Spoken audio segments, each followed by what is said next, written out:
नमस्कार स्टूडेंट। भारत की प्राचीन संस्कृति और विरासत में धर्म का अपना विशेष योगदान होता है।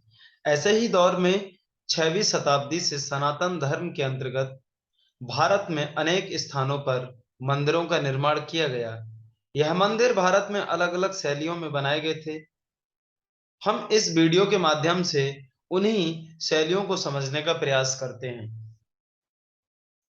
6वीं शताब्दी में भारत में मंदिर निर्माण कला की 3 शैलियों का विकास हुआ।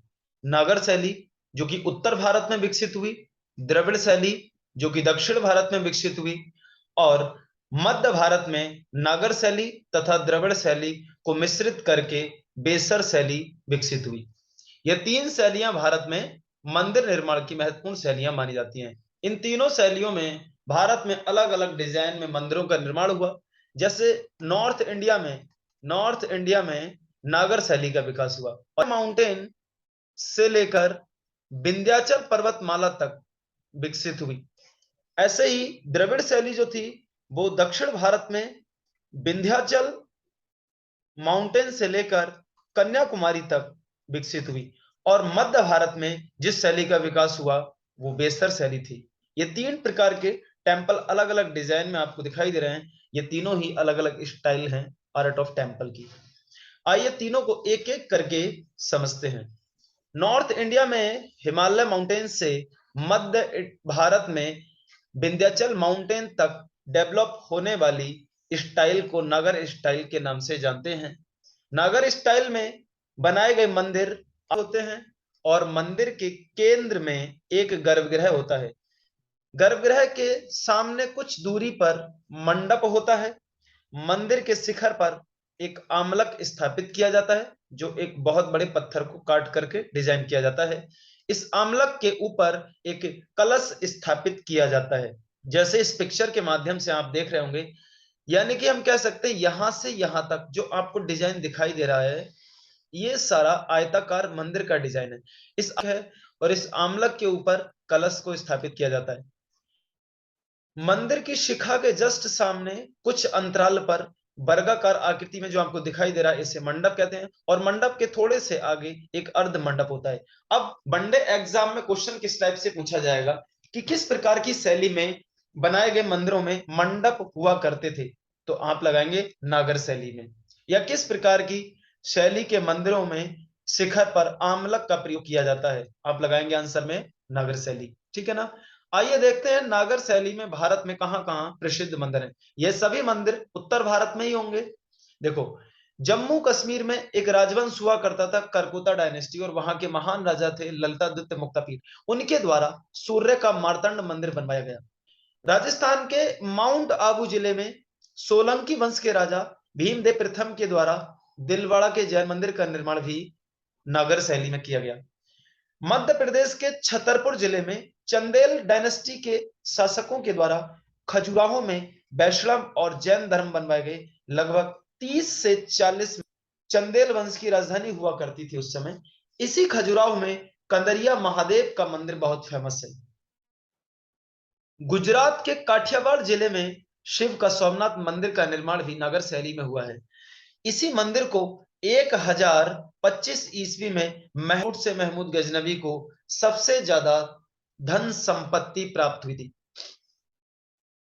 उड़ीसा के पुरी में विश्व प्रसिद्ध रथ यात्रा के लिए जाना जाता है जगन्नाथ मंदिर। इसका निर्माण भी नागर शैली में हुआ है और इसे गंग वंश के राजा नरसिंह देव प्रथम के द्वारा बनवाया गया था। उड़ीसा में ही सूर्य का कोणार्क मंदिर है। इसे भी गंग डायनेस्टी के राजा नरसिंह देव प्रथम ने बनवाया था। और उड़ीसा के भुवनेश्वर डिस्ट्रिक्ट में शिव का लिंगराज मंदिर है, जो सोमवंशी राजा अयाती के द्वारा बनवाया गया था। तो ये थे इंपोर्टेंट सभी मंदिर जो अलग अलग राजवंश में अलग अलग राजाओं के द्वारा इन स्थानों पर बनवाए गए थे। आइए अब वेसर शैली में बनाए गए महत्वपूर्ण मंदिर को समझते हैं। वेसर शैली नागर शैली और द्रविड़ शैली दोनों का मिश्रित रूप होती है। इस शैली का विकास मध्य भारत में होता है, विंध्याचल पर्वतमाला और कृष्णा नदी के बीच के क्षेत्र में। वेसर शैली के मंदिरों का आकार आधार से लेकर शिखर तक गोलाकार यानी कि वृत्ताकार होता है। द्वारा की गई थी।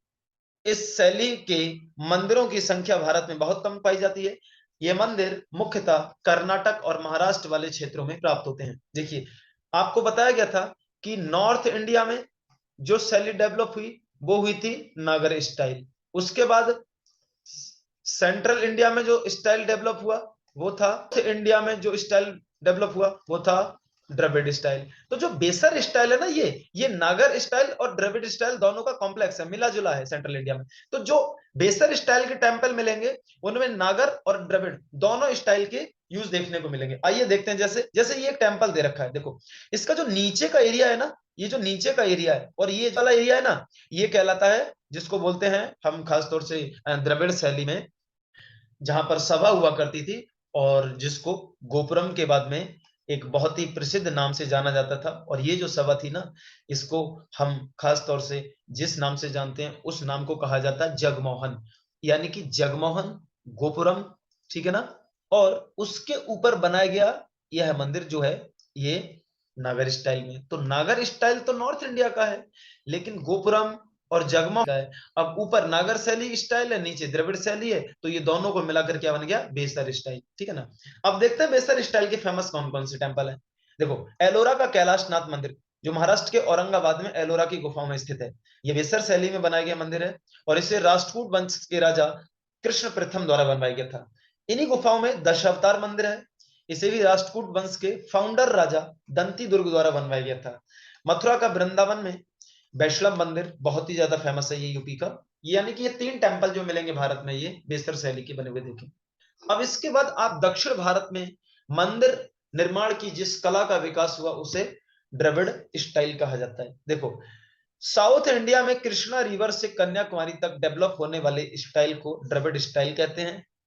इस स्टाइल में टेंपल का बेस स्क्वायर फॉर्म में हुआ करता था, यानी कि वर्गाकार हुआ करता था। जैसे टेंपल का बेस जो है वो वर्गाकार है और ऊपर के जो बेस है ना वो इस टाइप से होते थे, ऐसे करके। यानी कि हम बात करें, मंजिल के ऊपर मंजिलें बनाई जाती थी, उन पर बहुत सारी मंजिल बनी होती थी इस तरीके से, और हर एक ऊपर वाली मंजिल नीचे वाली से छोटी होती थी, ठीक है ना। अब इसके सामने क्या होता था, बहुत बड़ा एक सभागार होता था। ये क्या है, एक सभागार। इस सभागार को जगमोहन कहा जाता था। किस नाम से, जगमोहन के नाम से। अब इसके आगे इसका गेट होता था, गेट को गोपुरम कहा जाता था, ठीक है ना। तो आपसे पूछ लिया जाएगा किस प्रकार के मंदिर की शैली में गोपुरम या जगमोहन का प्रयोग करते हैं, आप बताओगे द्रविड़ शैली में, ठीक है ना, बहुत इंपोर्टेंट होगा। आइए, शिखर भाग बहुमंजिला होता था जो प्रिज्मनुमा या पिरामिडनुमा आकृति में हुआ करता था। मंदिर में एक विशाल प्रांगण होता था, जैसे ये मंदिर है इसके जस्ट सामने ये जो, ठीक है ना, सभागार है, इसको जगमोहन कहा जाता था।